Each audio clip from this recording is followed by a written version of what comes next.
Hey, good morning. It's Cara Bradley coming to you with another morning message. I hope that you're enjoying these morning messages. I have to tell you, I love these. They feel right. It feels right for me to share just these little snippets that I have pondered over and over throughout the years and decades of my life. And I love the response that I'm hearing from you all as well. So thank you for that. And one last thing before we jump into today is what would be so helpful for me is if you shared a couple of episodes with a couple of friends. That's all. Let's just keep this stream of consciousness going because you're feeding me, I'm feeding you, and this is how the world goes round. So thank you for that. Today, this week, we're jumping into a big topic, which are patterns. Our patterns, specifically our mental patterns.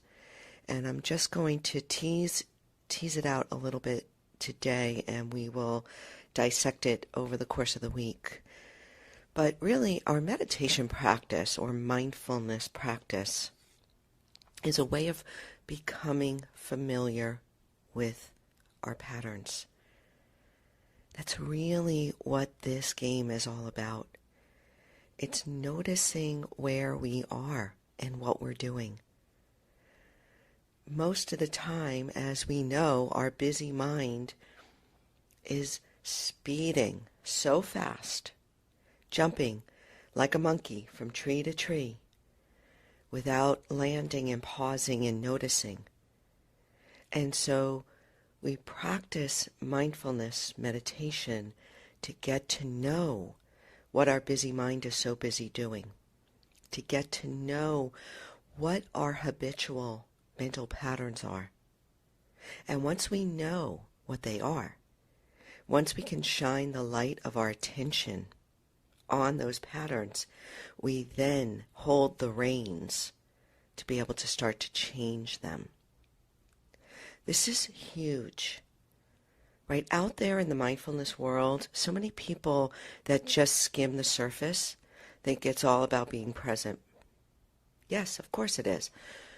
But underneath that, the root of it is looking at your habitual mental patterns, emotional patterns, becoming aware, because those patterns really will lay down the tracks for the course of your life.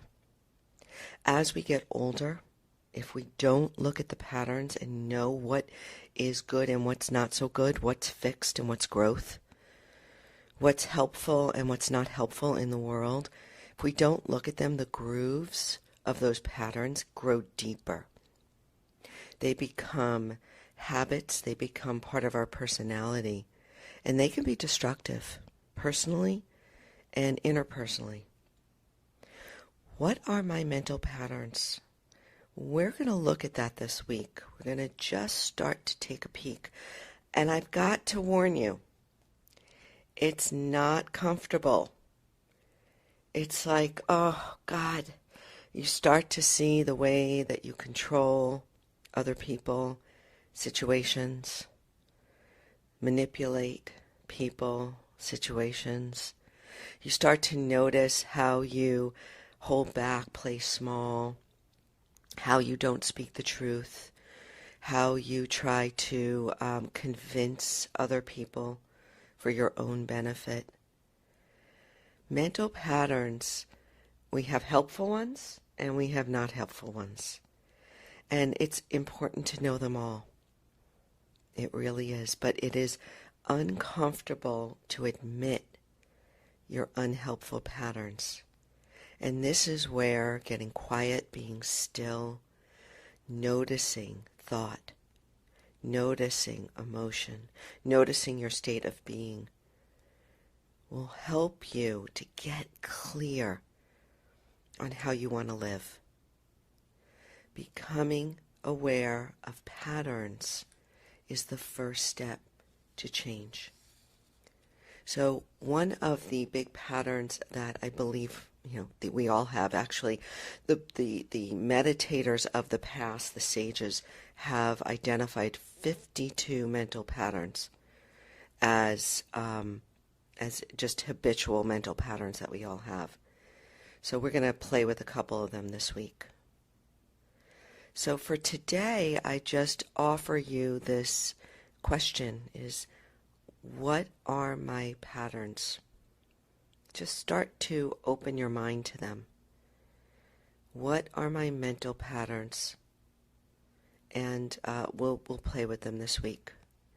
All right, that's it. I'm going to try to be really concise and keep it under 6 minutes because I've been cheating, and we know what happens when we cheat consistently. That just becomes the norm, right?